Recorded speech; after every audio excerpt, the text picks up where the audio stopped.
social anxiety and inhibition. It's actually a talk I've been looking forward to giving. I love the I love the dark, difficult topic.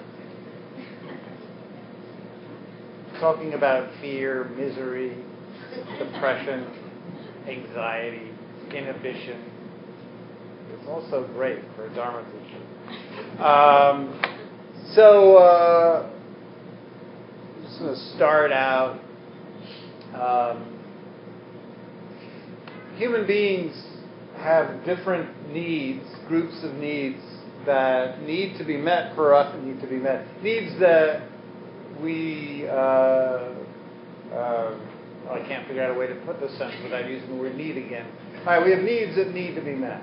Oh, that's awful. That's just awful. That's tragedy. We have needs that seek fulfillment.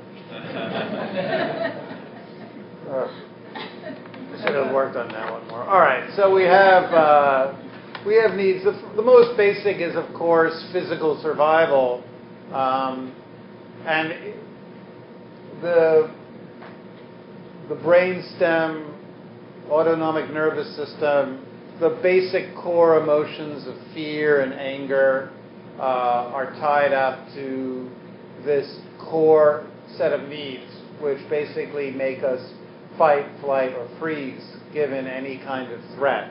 So basically, it's the mind that's set to look at the world in terms of threats and keep us alive. And those are the most, in terms of their access to neurotransmitters and to the way the heavy lifting of the brain, they're the most powerful of the three groups of needs. The second group of needs is attaining advantages towards our survival. And this is quite different. Unlike keeping yourself alive, you also have needs to acquire food, shelter that's secure, clothing for when it's cold, medicine. The Buddha called these the requisites. And we have a slightly higher brain called the midbrain with what's known as the limbic system that's set up to reward you every time you acquire these advantages that help make life go easier for you. And if the basic needs of survival have core emotions like fear and anger associated with them, the second group of needs, which are getting advantages, they have very often positive emotions attached to reward you for attaining feelings of elation, happiness, joy, achievement.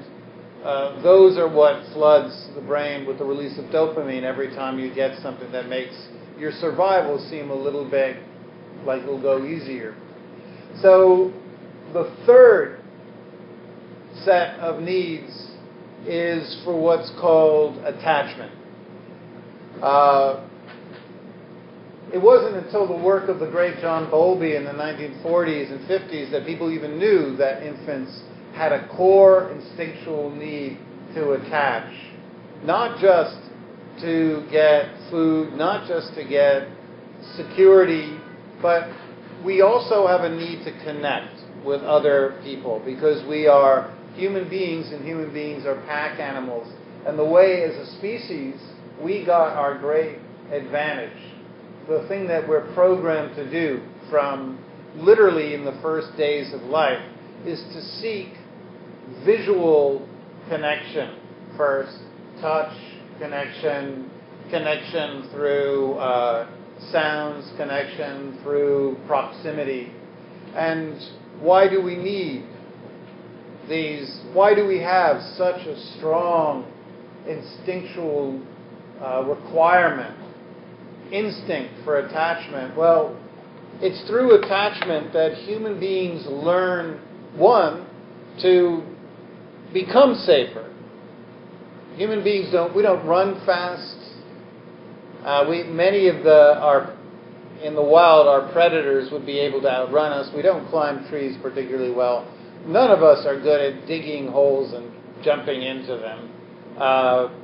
But what we do have is we can bond securely into groups, clans, and communicate and look out for each other's backs.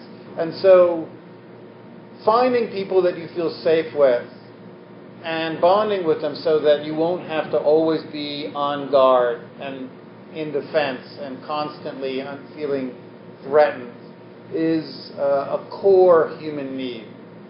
And we have a lot of systems in the frontal lobes of the brain that allow us to read people, to note emotionally if they seem attuned and safe to us. And we also need connection because that's how, as children, we make sense of emotions. At first, emotions, which are activations trying to get us to do something, emotions are just body energy, muscle contraction, blood flow. We don't know what they are until a caretaker, a parent, says, oh, you're frightened. Oh, you're scared. Oh, you're upset. Oh, you're anxious. You're worried. You're this. So we seek out other people to help us understand and moderate our emotions. Without other people, we very quickly lose our shit. This is why solitary confinement, which unfortunately the U.S. government uses quite frequently on prisoners, but solitary confinement leads to disastrous emotional effects because if you do not have access to other people to help you regulate your emotions, eventually what happens is your emotional states go haywire. You cannot regulate them completely on your own. So, in the first 3 years of life, we try to get these needs that we've talked about met by emotionally connecting with our caretakers. So, a child knows how to signal to its parents when it's hungry for food, when it's frightened for security.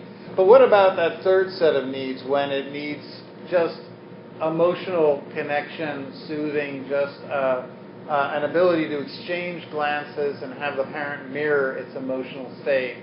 And, well, children have a number of ways of signaling that need. They will often raise their hands up like this, trying to get the parent to lift them up. Or they will lock in the parent's gaze and they'll try to establish a link. Now, if you are lucky enough to have terrific caretakers who can read not just your needs for food and shelter and security, but also know when you need just emotional bonding, what will happen is they'll predictably see, they'll know when to mirror your emotions, they'll be tolerant when you're upset and frightened, they won't immediately reject or abandon certain emotions, they'll be present. And so they don't have to do this all the time, by no means, but just predictably enough. And those children grow up to be reliably confident, they're capable of exploring the world, they generally tend to find it easy to navigate romantic relationships without too much stress or drama. But what happens if a child is signaling to its caretakers constantly for some attachment? Just, hey, I need to be, this is the child saying, I need to be regulated. I need to establish secure connection with you for emotion regulation. If only a child could say that. And the parent doesn't read it. Well, then what happens is whichever emotions the parents do not don't feel compelled to connect with. For instance, when the child's frustrated or sad, or if the child is irritable, there's all different kinds of emotions that are not particularly pleasant for parents. And some parents are good at developing emotional tolerance, but some aren't. And very quickly they'll inform the child that they're less than going to be less than tolerant or connected when the child is in a specific emotional state that they don't like. They'll connect with the child when the child's happy, elated, flirtatious, precocious, engaged. But what happens if the child is just irritable and stomping its feet and demanding? Very often the parents will say something along the lines of, well, if that's the way you're going to be, and they'll just pull away. And so this creates what's known as a dreaded experience. I love psychological terms.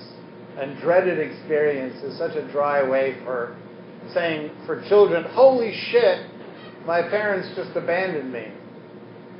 A dreaded experience is any emotional feeling of being dropped, not wanted, abandoned, not seen.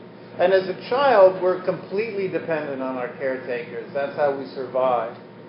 So if you, as an infant, even from a very early age, you begin to associate certain emotional states, for instance, sadness or anger, with abandonment, with the dreaded experience. These are the emotions that my parents don't tolerate. Or B, when they do give me attention, it's negative. They become stressed. They don't lock eyes. They don't become pliant. They don't touch very gently. They become somewhat stiff and remote. The child picks this up. And very quickly it develops a series of associations. These emotions are wanted by the world around me, my parents, my caretakers, the positive emotions. And these emotions lead to abandonment and dreaded experiences, and I'm going to start to develop the skills of inhibition, pushing them down by learning how to change the emotional state or to not ask for connection when I feel a certain way, to hide, to not seek love in a certain emotional condition. Then as we grow older and we're no longer just in interactions with our caretakers, but we're in socialized settings of schoolyards, we're about 5 or 6 in kindergarten, first grade, children begin a second way of learning which emotions are wanted by the world and which emotions and situations are dangerous. And this is called observational learning. A child will watch other children and observe which behaviors and emotions are rewarded and which behaviors and emotions lead to shaming, ridicule, in the schoolyard, rejection.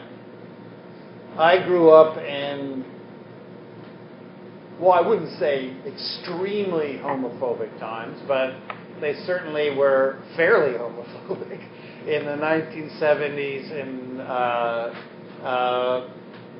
lower middle class, way upper Manhattan.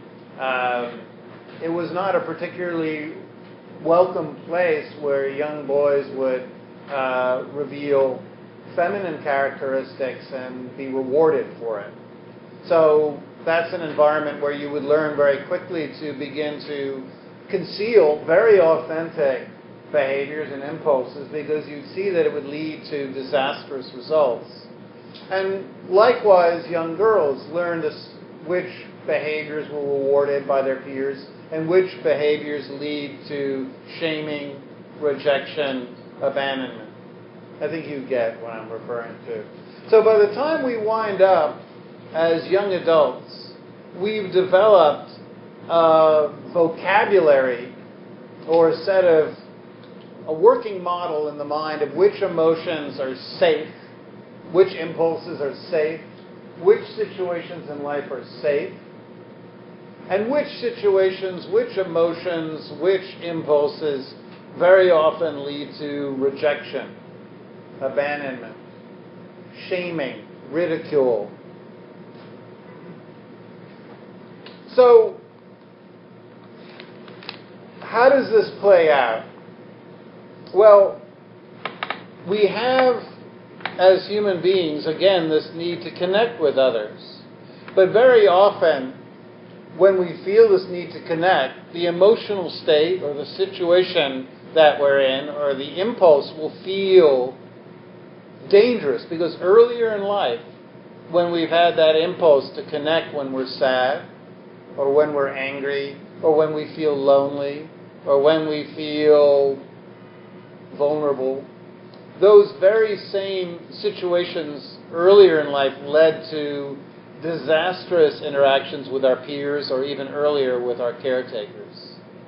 So, if there's no negative association, when we have an impulse, we'll probably act out on it.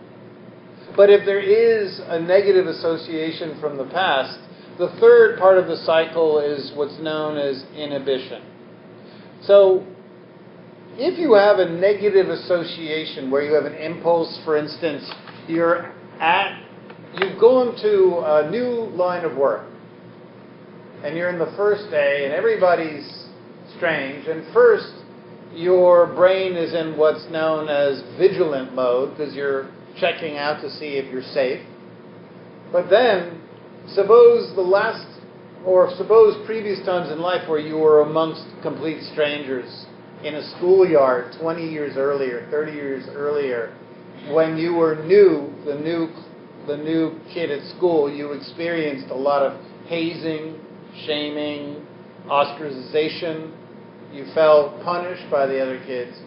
This experience in adult life of being the new kid on the block will trigger a fear response. And instead of just being vigilant, you'll go into what's known as hyper vigilance. Hyper vigilance is when we don't shut off vigilance and we keep scanning other people and environments for threats. Now, we all need vigilance. If you are introduced to somebody new in your life, a normal human being will vigilantly first scan them to see if they seem friendly and safe. This is millions of years of survival programming. You can't undo it. But if something triggers you to feel unsafe, if the situation reminds you of a previous situation where you were emotionally punished, if you are in an emotional state that triggers a fear setting, then you won't leave vigilance. You'll stay in what's known as hypervigilance. You'll continue to scan and look for threats long after the mind should know to shut down that setting. Now, what's the problem with hypervigilance? Well, it's a disaster for the brain to be in pretty long.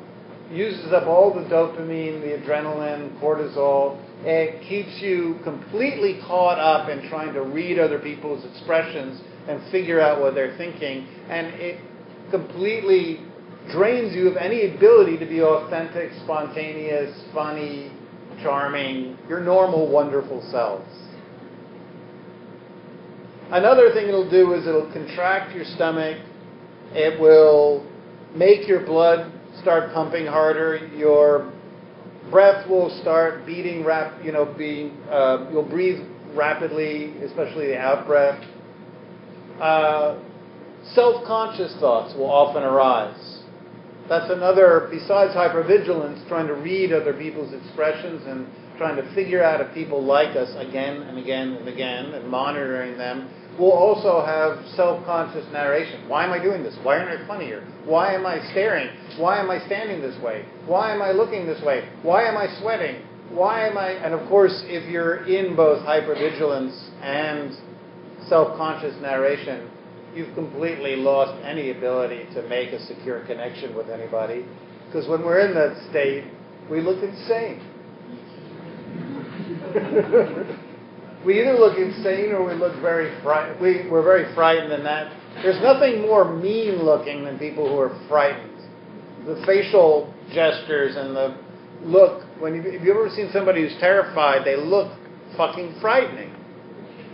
So when we're in an activated state where we are inhibiting the impulse to connect because we're activated with fear, we're really, really consumed. And then we inhibit the impulse generally by looking for a distraction, shutting down, withdrawing, retreating, giving up, all sorts of maneuvers we have to get ourselves out of a situation where we can make a new connection. So, for instance, you come to Dharma punks. I don't know why you do that.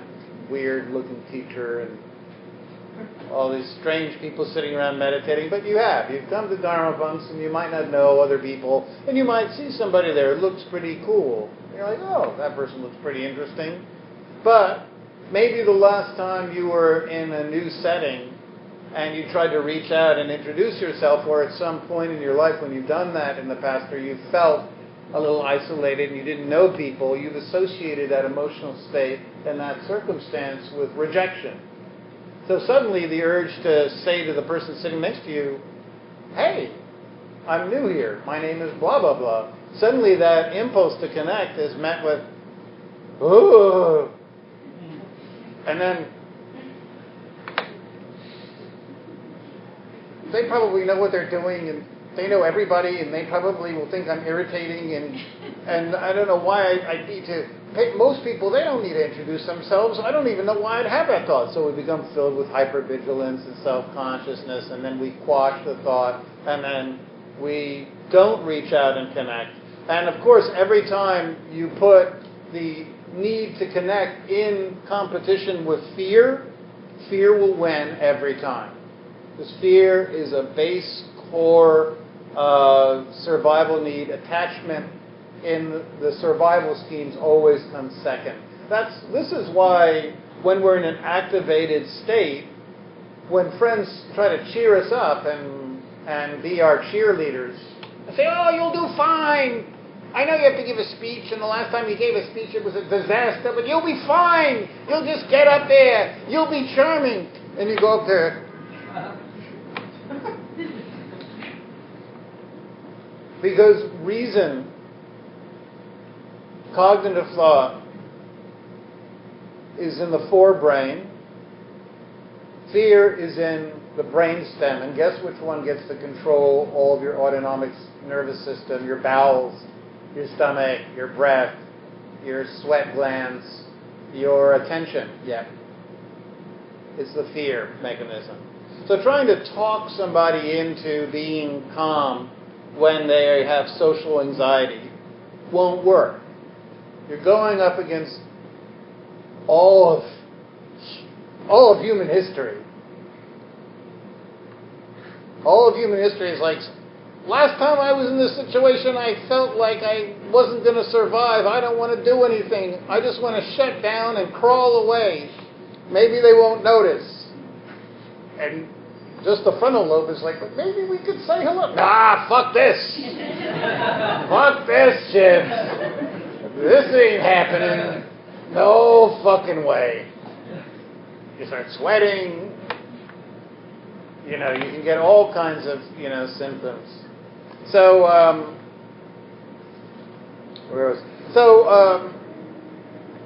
we develop compensatory strategies often to help us with social inhibition and anxiety. When we start to feel activated, many of us will run to alcohol because alcohol shuts down the part of the brain, the orbital frontal region, which, and also other areas of the brain that create self-consciousness.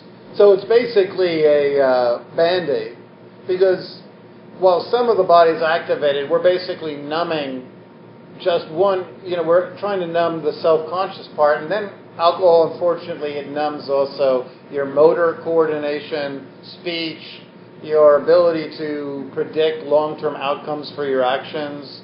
And, in other words, you wind up sleeping with the wrong person, waking up, and like, what the fuck did I do? Where am I?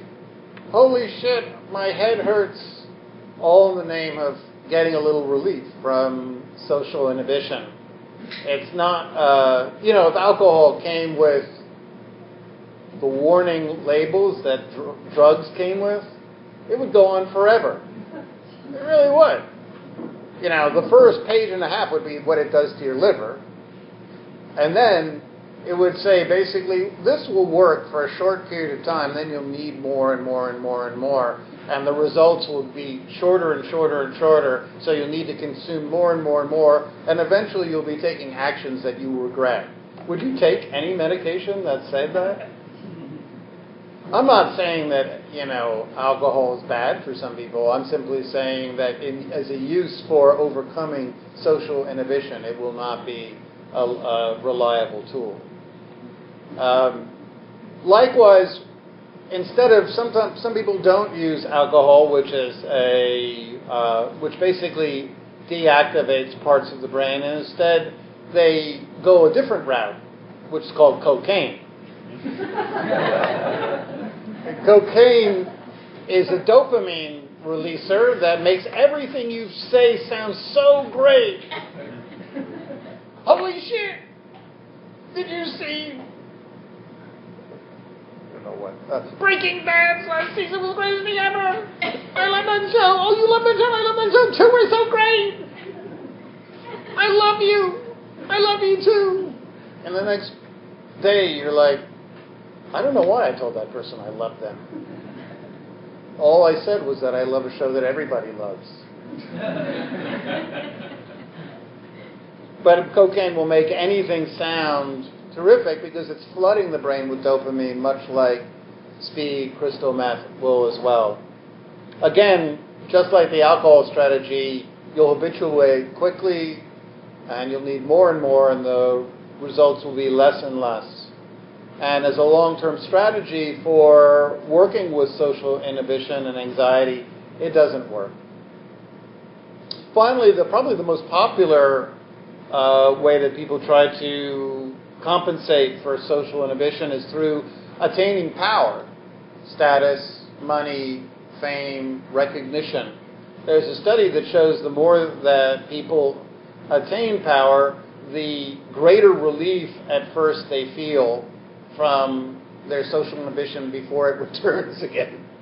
Then they need more and more business deals, more and more money, more and more fame to get some relief, and then the anxiety returns. But like alcohol, it's a short-term relief.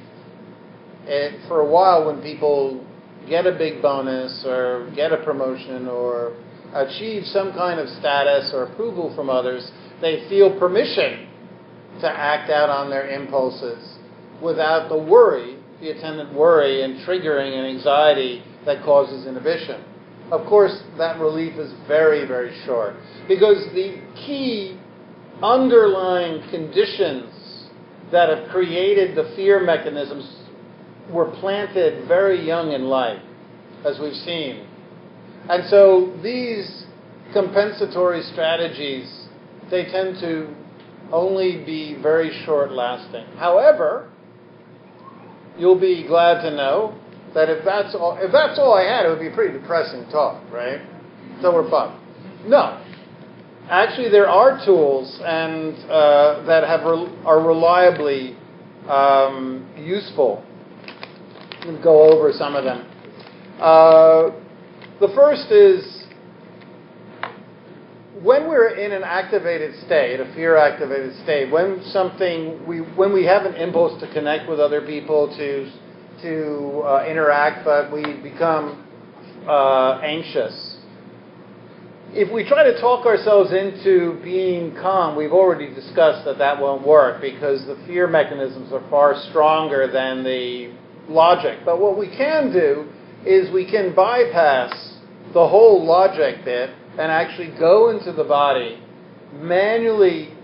This is one of the wonderful things about the forebrain is that it actually can override the breath rhythm, and we can actually extend the length of the out-breath, which actually releases serotonin, stops the release of cortisol, and begins to deactivate us. You're basically telling the brainstem, hey, brainstem, you fucking idiot, I'm just at a work party. I'm not out in the fucking jungle anymore surrounded by predators.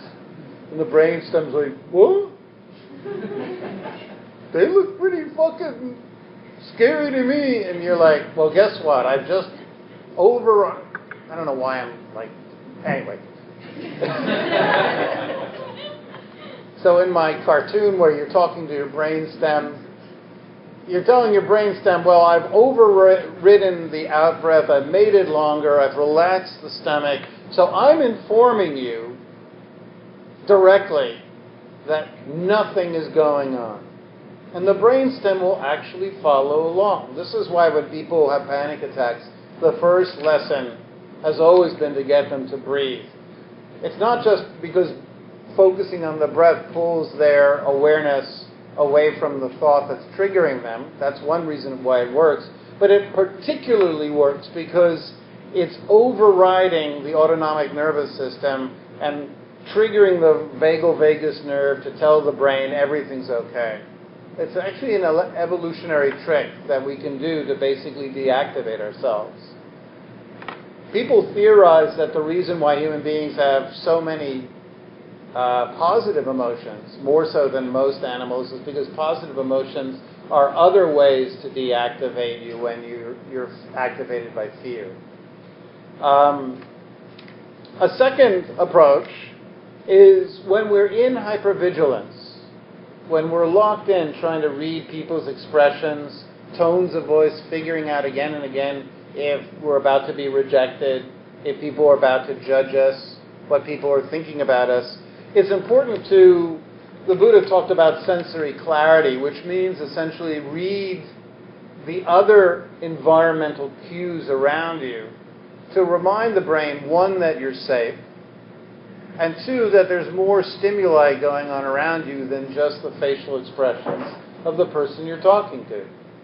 Now, this requires some skill. If you're constantly looking around while you're talking to somebody, they'll think that you've lost it. The key is to look and then look away, note, oh yes, party, people, nobody with guns shooting me yet, not about to be eaten, no snakes, wild boars. Okay, back to the person's expression.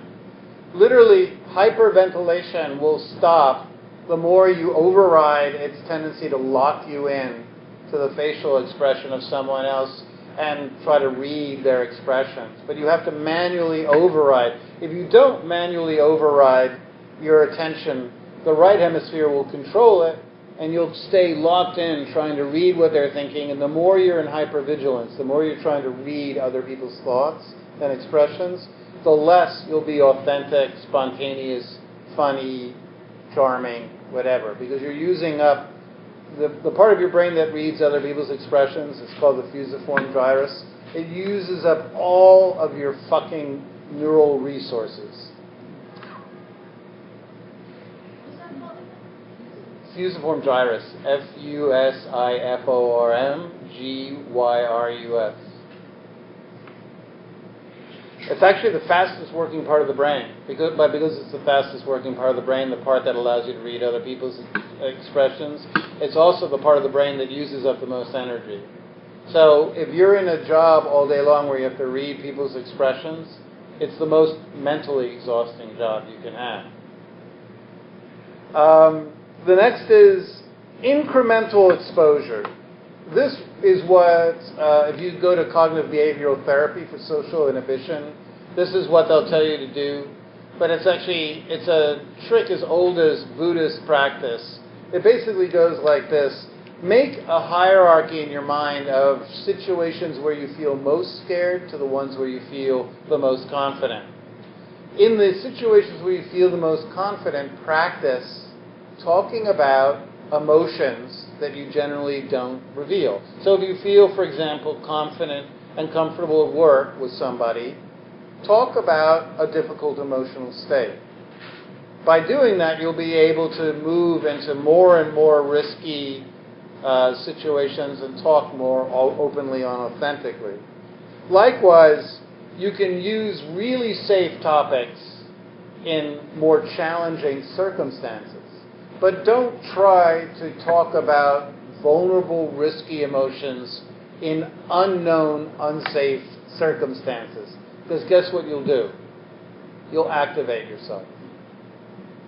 So Try to know which situations you feel the most confident and move into, if you're at work or with a friend and you don't have the tendency to talk about feelings of isolation or feelings of loneliness, sadness, confusion in life, directionlessness in life, try to move in to those areas, because the more comfortable you feel talking about emotionally risky topics, the more you'll be able to do this in increasingly riskier situations, like on a date, for example.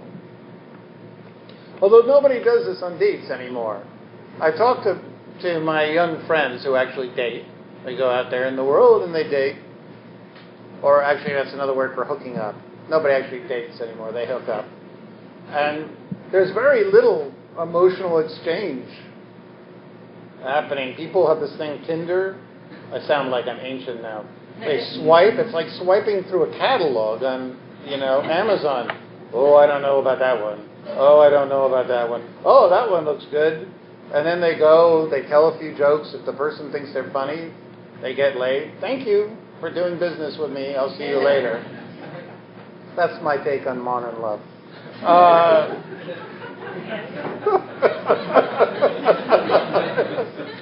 So fucking transactional. I can't believe it. So self-soothing. Visualize a safe place. So that will stop you from hypervigilance. It'll actually titrate the experience. So if you have a tendency to become inhibited or anxious in situations, have an image that you can go to that reminds you of a place in your life where you feel safe and relaxed. Bring that image to mind. Carry it in your mind, or it could be someone with whom you feel safe. Carry them around. Titrating is a really powerful tool. It's a legacy of what's known as the transitional object. When children are very young and they move from sleeping with their parents into sleeping in their own rooms, their parents give them a security blanket. And that's a transitional object. And they walk around with this transitional object, although they don't know that's what it is. They don't say, "Mommy, where's my transitional object?" They walk around with this blanket because it becomes a representation of the parents. It makes them feel connected. So if you have an image or a person you can carry around in your mind, it will help you relax into the experience. And finally, if you can do these exercises and get to the experience of disclosing to other people the difficulty you have in social situations, that's the most positive thing of all you can do. There was a study where they worked with people who are frightened of speaking in public, and they gave them all these different tools.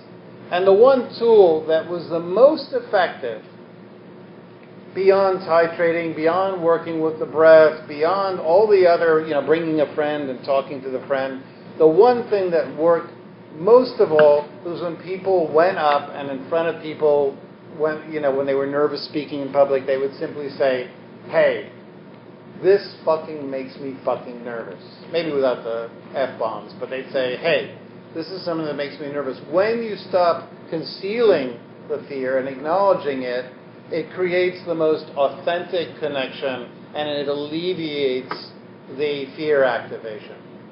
It's the most powerful thing. If we can give ourselves permission to take that risk and say, "Hey, I'm new here. I really, really am uncomfortable introducing myself, but I'm going to give it a go anyway. My name is Josh. How are you?" When we do that, we strike such a blow for alleviating the causes and conditions of social anxiety. So once again, working with the breath, relaxing the body, environmental cues so that we're not hypervigilant, taking incremental steps,